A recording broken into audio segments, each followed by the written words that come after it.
Welcome to Lore Legends, a subset of lore episodes that explore the strange tales we whisper in the dark, even if they can't always be proven by the history books. So if you're ready, let's begin.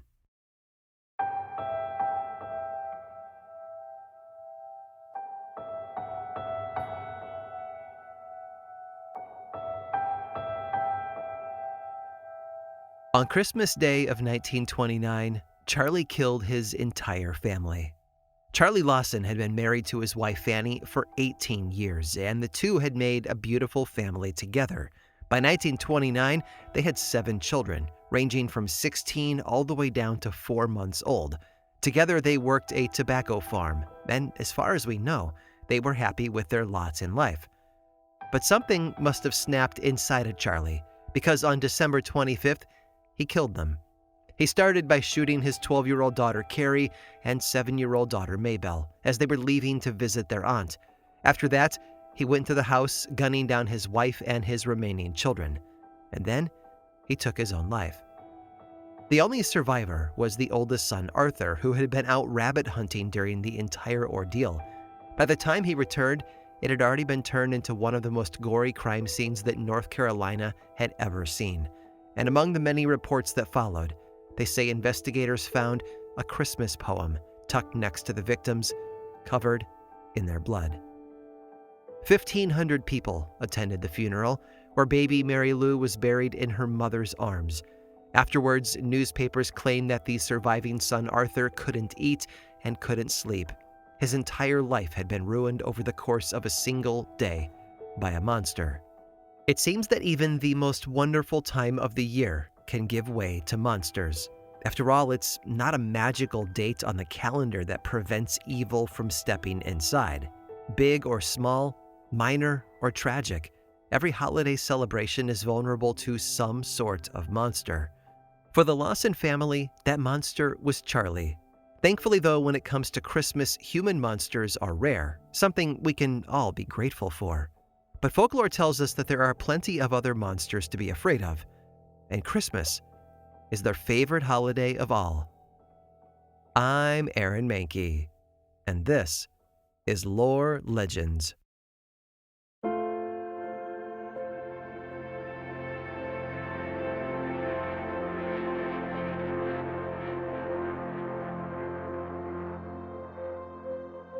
For many of us, the time between Christmas and January is just an exhausted blur. The excitement of the holiday is over and everything feels cold and gray. It's sort of a purgatory, if purgatory can involve Christmas dinner leftovers and a mountain of cardboard boxes to recycle.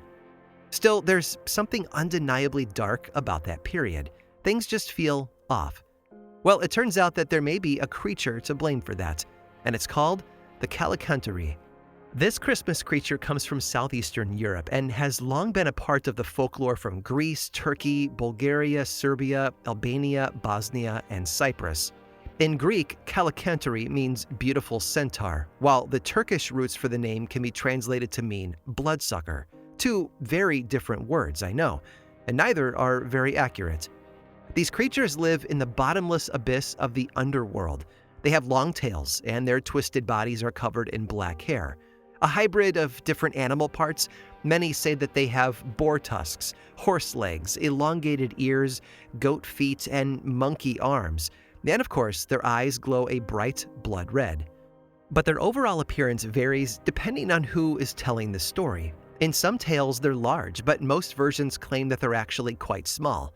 Some regions in Greece say that they have long tongues that hang out of their mouths and drag behind them. Others say that they're mostly blind and that they hobble around with a limp. In Albania, they're believed to carry chains and torment people with them. And strangely enough, these chain-wielding versions are also believed to have very bad breath. In Serbia, they are short, fat creatures that jump on the backs of their victims and ride them like horses.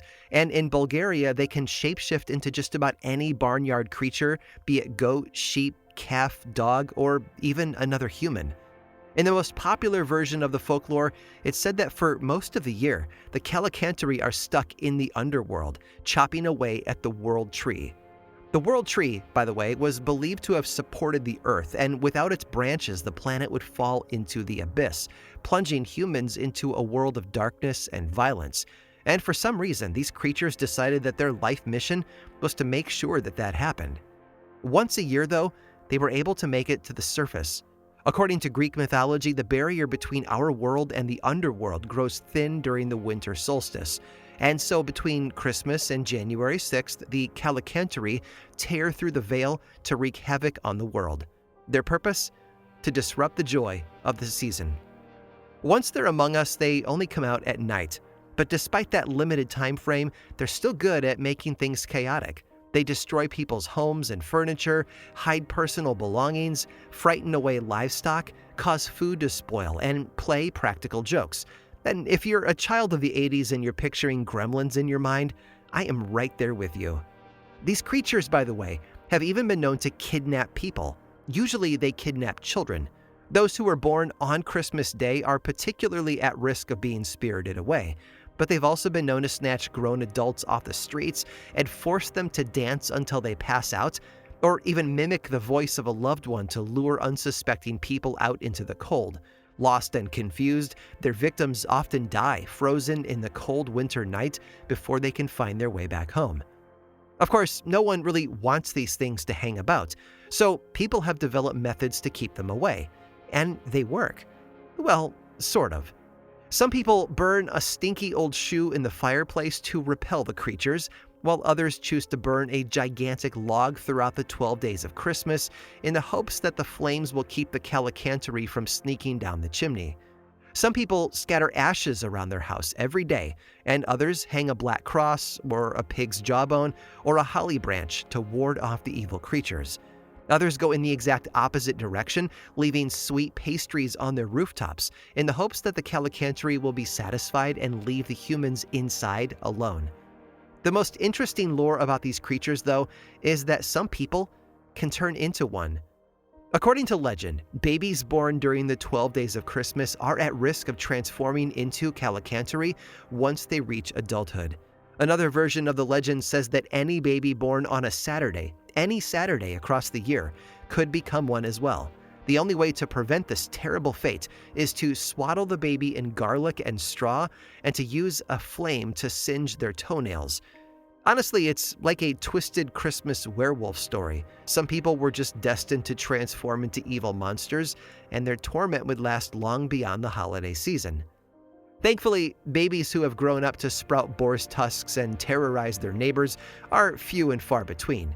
Your children probably aren't at risk of becoming Calicanteri, especially if you're willing to have them smell like garlic for a little bit. But if you're feeling particularly down this December and nothing seems to go right, consider lighting a fire and hanging a talisman on your door. The supernatural assault on your Christmas cheer won't last forever. It will disappear in the new year.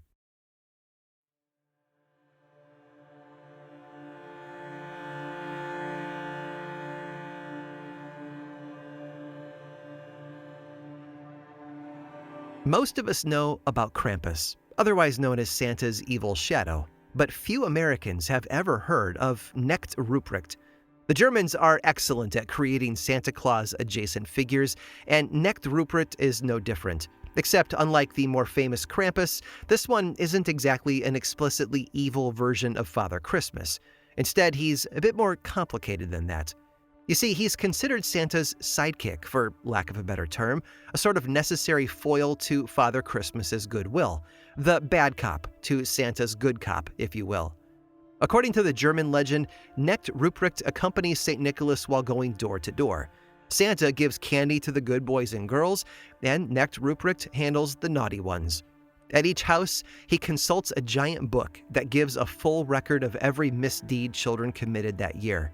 If he finds that a child of the current household is included in that book, he asks them to recite a prayer to atone for their past sins.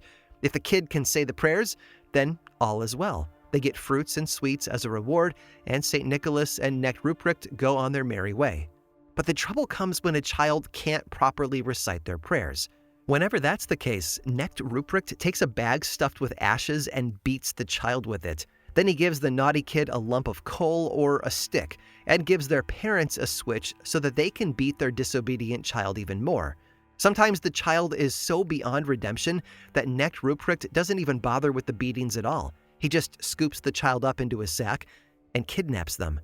Now, typically, Knecht Ruprecht is depicted as either a dark, foreboding figure or as a wild man with a long beard. He's dressed in a drab brown or black robe with a pointed hood, a tradition which still exists in Christmas hat designs today. Sometimes he's depicted wearing fur, and usually he has a long, thick stick in one hand, which he uses to corral children into his sack of ashes. Today, his image has softened a bit. When he goes door to door, he doesn't often beat the children or kidnap them anymore. He usually just looms behind Santa and warns kids not to misbehave. And here in the 21st century, he is celebrated alongside St. Nicholas on December 6th, which is when the two are believed to go house to house, leaving candy and coal in children's shoes. Of course, there are a multitude of descriptions for Knecht Ruprecht based on the region. In Austria, particularly around Salzburg, he is less of a main character and more of a true helper to St. Nicholas, and he doesn't take direct action against the naughty kids. In some areas of Germany, he doesn't travel with Father Christmas at all and visits homes on his own. In other regions, they say he actually travels with a whole host of his own helpers, creatures like fairies or men dressed as old women. But his most commonly accepted role is that of St. Nicholas's intimidating partner. There are a lot of different opinions on how he became a staple in German Christmas tradition. He's believed to have first appeared in medieval times, but some say his roots can be traced back to German paganism, where it's possible that he was some kind of protective household spirit that showed up around the winter solstice.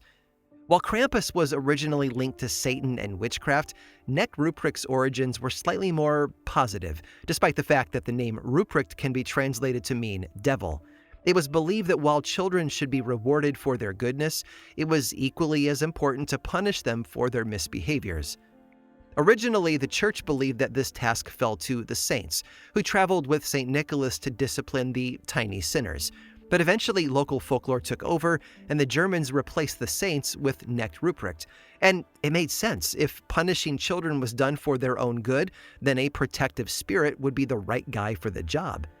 Even though scholars are pretty sure that he first popped up in the medieval era, the first surviving written record of his existence only dates back to the 17th century. And he was popularized by the Brothers Grimm, who depicted him as a sort of elf who could be both kind and malevolent. And just as there are different versions of Knecht Ruprecht's role at Christmas time, the folklore around his origins is equally as varied. Some stories claim that he was an abandoned child who St. Nicholas found and raised himself. Others say that he has always existed as some kind of demon or wild man, and for some reason he has decided to only show himself to the masses in December. But my personal favorite story, taking on the mantle of Knecht Ruprecht, is not a part of his nature at all. Instead, it was used as a punishment. According to the legend, St. Nicholas went into an inn only to discover a heinous crime when he walked inside. The innkeeper, you see, had murdered 3 children and was trying to stuff their bodies into a barrel. Enraged, St. Nicholas brought the boys back to life, and then, turning to the innkeeper, he bound the evil man to his side, forcing him to toil away with him for all eternity. I think it's safe to say that most children don't want to see a serial killer coming to beat them up. If I were a child in Germany, I would certainly mind my manners in anticipation of Knecht Ruprecht's visit. And that's the entire point of his character. He wasn't truly created to punish children. He was created to scare them into good behavior. He's a Yuletide boogeyman, coming to get the kids if they slack off on their chores or talk back to their parents. So, if you have a little one, consider telling them the story of Knecht Ruprecht this holiday season. It just may traumatize them into giving you a quiet Christmas.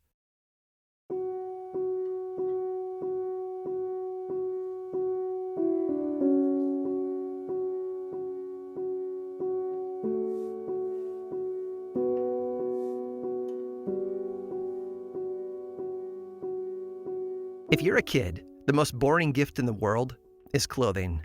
Very few 8-year-olds have ever dreamed of running downstairs on Christmas morning just to unwrap a package of socks.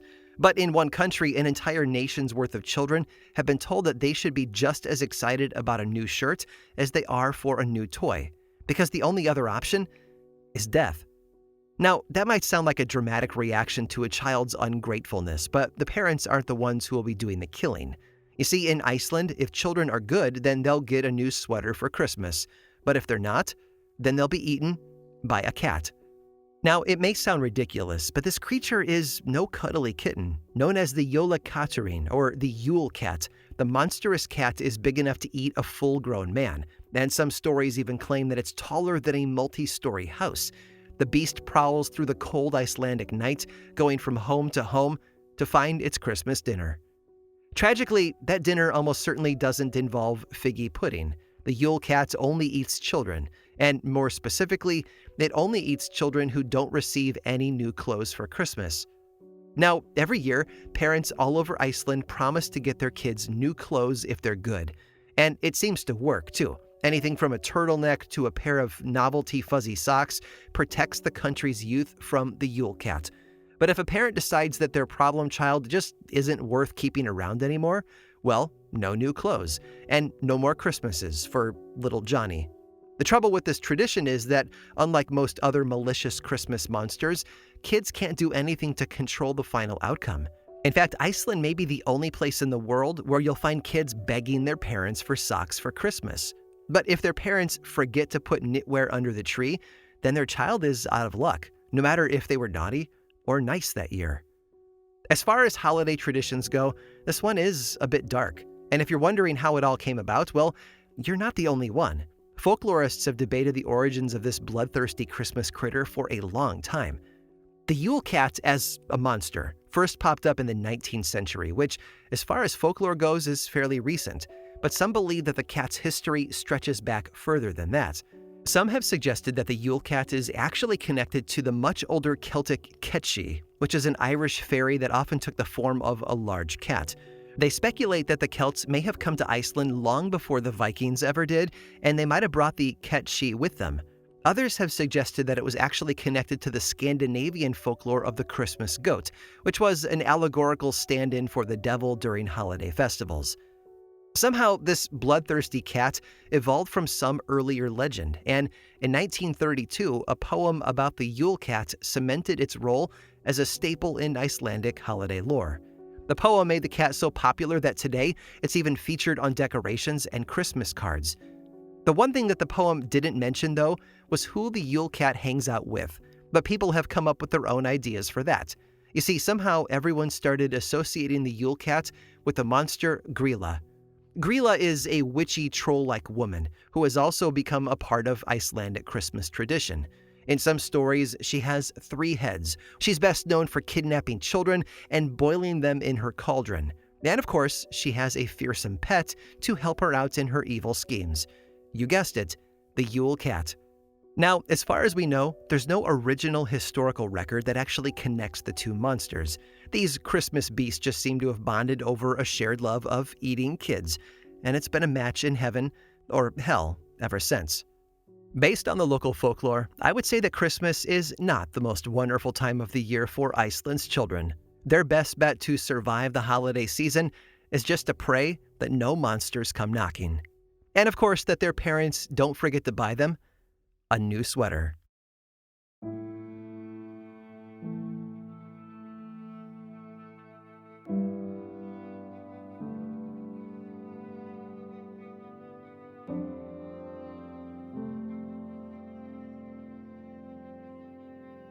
Most of us don't think of monsters as Christmas characters. We look at the holidays with rose-colored glasses and a bit of delight. Between the cookies, the presents, the music, and the fun parties, there really isn't any room for shadows, is there?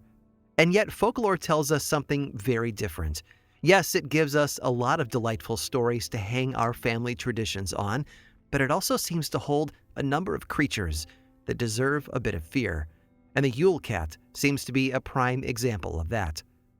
I get it though. The idea of keeping a monster at bay with nothing but a pair of socks is a silly idea. And maybe that's all the story started out as, just a funny little moment to keep everyone's spirits bright through the winter solstice. But when you dig a little deeper, you'll see that there's more to it than that. When the Yule Cat was first invented, families couldn't just pop down to their local mall for a sweater. If they wanted it, they had to make it, and winter was the perfect time to do it. Spinning wool and knitting clothing was actually vital to survival during the winter months. In fact, for most families, that was their main occupation during the coldest times of the year. Day after day, they converted sheep's wool into garments that would keep their family warm. Because of that, for a child to get a new pair of socks at Christmas, that gift required long hours of concentration, and the entire family had to chip in. And that's where the story of the Yule Cat comes in. If children are told that they will be eaten for not getting clothes at Christmas, then they will do anything to make sure that they get clothes for Christmas. They'll help with the chores, spin wool alongside their family, and knit enough yarn to last through the entire winter. The Yule Cat was a reminder to Iceland's children that laziness was bad and work was good. But there's a darker side to the Yule Cat, where the realities of real life brought the folklore to life. You see, back then, the poorest families weren't able to provide this work and this gift that it created to their kids. Instead, the children received nothing, triggering, under the rules of folklore, the Yule Cat's hungry arrival. And in the bitter cold of the Christmas season, these poor, hungry, and often homeless children would be the first to die. Real life was brutal and harsh, especially in a climate like that, and those conditions often led to death. Death that made the stories true.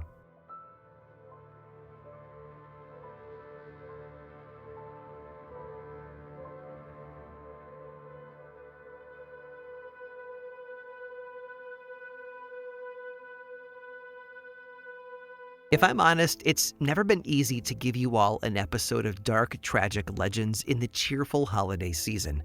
It's a time with fewer shadows and a lot less to be afraid of.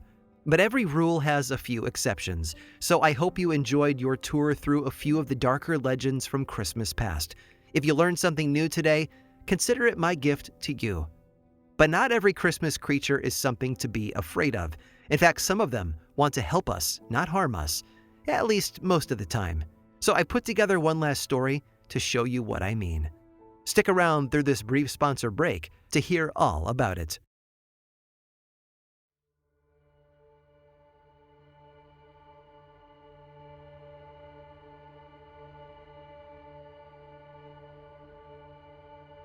The winter had been unusually cold. As the farmer went about his tasks for the day, he realized that he had run out of hay to feed his animals. The ice along the ground was too thick for him to leave home, but he needed to feed his livestock. He wouldn't last long in the winter without them. Distraught, he found himself saying out loud, "What will I do? These animals need hay." He thought he might have heard a small voice respond, "I will help you," but no one was there. Certain that the stress was making him hear things, the farmer went back to his work and forgot about it. For the next few days, he was unable to feed his livestock, but rather than getting thinner and weaker, the animals only seemed to grow stronger. The farmer simply shrugged and went about his day, not willing to look a gift horse in the mouth. No pun intended. But deep inside, he was still worried. They hadn't eaten for so long, and no matter how healthy they looked, they were running out of time. A couple of days later, the farmer got worried enough that he finally decided to brave the ice. Balancing on shaky legs, he slipped and slided down the road, heading for the nearest village. He hadn't gone far when he ran into a tiny man. The man asked where he was going, and the farmer told him that he was trying to buy hay for his livestock. The man told the farmer not to worry. He promised to help him. And so, relieved, the farmer flailed his way back home. The next night, the farmer looked out the window only to see that same small man leading the farmer's cow across the ice. The animal was laden down with hay. The stranger had taken it to get the food that it needed. That's when the farmer realized that the man must have been helping the animals get hay all along. But he wasn't a man at all. He was a tomta. The Swedish tomta is typically described as a small, elderly man standing roughly 3 feet tall. He looks a bit like a garden gnome with a long white beard, a wrinkled face, and a bright red pointed hat. It's believed that the original inspiration for Tomten dates back to pagan times. However, they only started showing up in the written record in the 14th century when Saint Birgitta of Vadstena warned against what she called the Tomte gods, or pagan deities. But as long as you're a good person, there's nothing to fear from a Tomte. They're simply domestic sprites who help take care of household chores and bring good luck to families who care for them. Tomten guard the home, alerting inhabitants to any danger and magically improving the harvest to keep the household fed throughout the winter months. They also take care of the livestock, feeding and cleaning them. Unlike most household spirits, Tomten don't work all year round. According to legend, they actually sleep through the spring and summer and then awaken during the winter solstice. And because of their hibernation schedule, they are often associated with winter and Christmas. Tomten care for the home during the darkest and most dangerous months of the year, exactly when most households need a helping hand. So as soon as they wake up, they start cleaning the house and the stables, doing laundry, baking, and quietly helping out with other chores. No one ever sees them work. They do it swiftly and secretly, often operating at night once everyone else has gone to bed. Some even believe that they can shapeshift into household objects to avoid detection. And these silent helpers don't ask for much in return, but they do demand respect. They're proud creatures, and they want the families that they serve to not take them for granted. And they particularly get angry at those who leave a dirty home or mistreat their animals.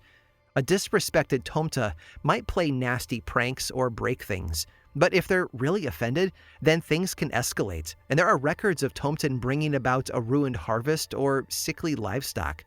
But the worst punishments come if you disrespect them at Christmas. The one gift that Tomten asks for is a bowl of porridge on Christmas Eve. It has to be hot, and it has to be topped with a thick slab of butter. And if the butter isn't there, then the Tomte gets nasty. In one story, a servant girl decided to play a trick on the Tomte and hid his butter at the bottom of the bowl. When he saw that there was no butter, he flew into a rage. Storming into the barn, he slaughtered the family's best cow. After he cooled down a bit, he decided to eat the porridge anyway. And when he found the butter underneath the porridge, he felt so guilty that he went to the next-door neighbor's farm, stole their best cow, and took it back to his family to apologize. That's the best-case scenario. In another story, though, a farm girl decided to eat the Tomte's porridge herself. The Tomte's revenge was swift. He put her under a spell and forced her to dance until she dropped dead. The punishment might not actually fit the crime, but the Tomten are serious about their porridge. As long as you leave it out for them on Christmas Eve, you should be fine. Just don't forget that butter.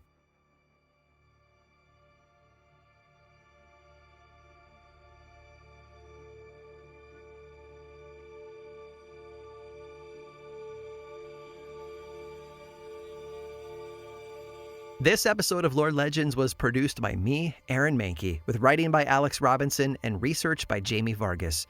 Don't like hearing the ads? I've got a solution for you. There is a paid version of Lore on Apple Podcasts and Patreon that is 100% ad-free. Plus, subscribers get weekly mini episodes called Lore Bites. It's a bargain for all of that ad-free storytelling and a great way to support the show and the team behind it. For more information about those ad-free options, go to lorepodcast.com/support. Lore, of course, is much more than just a podcast. There's a book series available in bookstores and online, and 2 seasons of the television show on Amazon Prime. Information about all of that and more is available over at lorepodcast.com. And you can also follow this show on Threads, Instagram, Facebook, and YouTube. Just search for Lore Podcast, all one word, and click that follow button. And when you do, say hi. I like it when people say hi. And as always, thanks for listening.